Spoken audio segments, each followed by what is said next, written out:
அன்பு தமிழ் உறவுகள் அனைவருக்கும் வணக்கம். சாணம் அப்படின்னு சொல்லக்கூடியது வந்து நாட்டு பசுமாட்டு சாணம் தான் சாணம். ஸோ வாசம் அப்படிங்கிறது வந்து பார்த்திங்கன்னா ஒரு ஒரு உயிராற்றல் இருக்கக்கூடிய உயிர் சங்கிலி. மனிதனுக்கும் இந்த பிரபஞ்சத்திற்கும் இருக்கக்கூடிய பிணைப்பு. நாட்டு பசுமாட்டில் வந்து 33 தேவர்கள் உயிர் வாழ்கிறாங்க. ஸோ இந்த இந்த இதோட வாசமே வந்து நைட்ரஜன் தங்கி இருக்கக்கூடிய ஒரு உயிர் சூழல். ஸோ அப்படிங்கல இதில் வந்து எந்த ஐயரவும் கிடையாது. இதுதான் நமக்கு வந்து இந்த பிரபஞ்சத்திற்கே சோறு போடக்கூடிய சாமி. ஸோ அதனால தான் இதை வந்து மகாலட்சுமி அப்படிங்கிறோம்.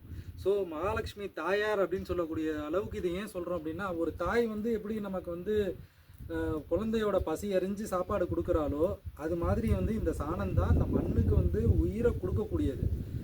இந்த சாணம் இல்லைன்னா அந்த மண்ணுக்கு நுண்ணுயிரிக்கு உணவு கிடையாது. நுண்ணுயிரிக்கு உணவு கிடையாது அப்படின்னா பயிர்களுக்கு உணவு கிடையாது. பயிர்களுக்கு உணவு கிடையாதுன்னா மனுஷனுக்கு உயிர் கிடையாது.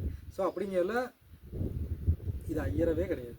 ஸோ இதுதான் நமக்கு அடிப்படை ஆதாரம். இதுதான் நம்மளுடைய உயிராற்றல், பேராற்றல். ஸோ 33 தேவர்களுடைய பிரபஞ்ச ரகசியம், பொக்கிஷம் என்னன்னாக்கா நாட்டு பசுமாட்டுடைய சாணம். ஸோ இதை போற்றி பாதுகாக்கணும். இதுதான் நம்மளுடைய நம்ம வணங்கக்கூடிய இறைவன், இறை ஆற்றல், இறை தத்துவம். நன்றி, வணக்கம்.